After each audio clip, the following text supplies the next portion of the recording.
Alguém diz, pastor, mas não havia muita homossexualidade, alguns dizem na Grécia, não sei aonde havia. Mas eles não entendiam que dali se constituía a família, não. As relações homossexuais eram promíscuas, as relações estáveis eram aquelas que envolviam homem, mulher e filhos. Na Grécia, por mais que houvesse práticas homossexuais, nunca lá ninguém pensou num casamento homossexual, institucionalizar aquela união, né? Havia muito na Grécia por uma série de coisas, né? Primeiro, aquele povo era pagão, não tinha os freios morais da fé judaico-cristã, mas muitos deles não se faziam acompanhar, aliás, nenhum deles se fazia acompanhar nos lugares públicos de suas esposas, que tinham que se restringir à casa, à esfera doméstica. Eles não trabalhavam, os escravos trabalhavam, por isso que eles passavam o dia filosofando, discutindo política e tudo. Então as mulheres em casa, só homens na rua. Os dias todos eles ficavam na rua, nas academias, fazendo ginástica, conversando, seminus, que estavam fazendo exercício, se embriagando, e aí a promiscuidade entrava. Mas aqueles relacionamentos eram relacionamentos superficiais, ele mantinha a identidade lá com a família.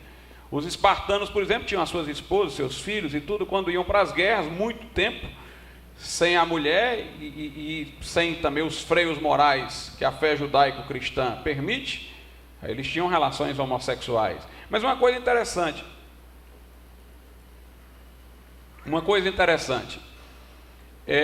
apesar de tudo isso, os gregos não aceitavam a homossexualidade como coisa normal. Porque os gregos são muito diferentes de nós. Nós hoje temos uma mentalidade sociológica.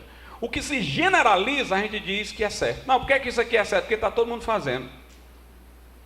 Né? Ah, você não pode dizer que isso aqui é errado. Todo mundo no mundo está dizendo que isso aqui é certo. O grego não pensava assim. O grego, ele era idealista. Para ele, o certo e o errado era discutido num plano puramente racional, independentemente de como as pessoas estavam agindo, independentemente até de como aquele que argumentava estava agindo.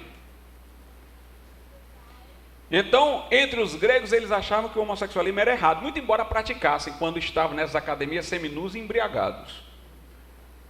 Se você olhar, por exemplo, o termo pedagogo, surgiu na Grécia. O que era o pedagogo? Era um professor de criança? Era não. Era um acompanhante de criança. Pedagogo quer dizer aquele que acompanha a criança. Era um acompanhante que o pai contratava para acompanhar o filho até a escola, para ele não ser assediado no caminho por um homossexual. Péricles, o grande pai da democracia grega, foi favorável a leis que proibiam a entrada de homossexuais nas escolas.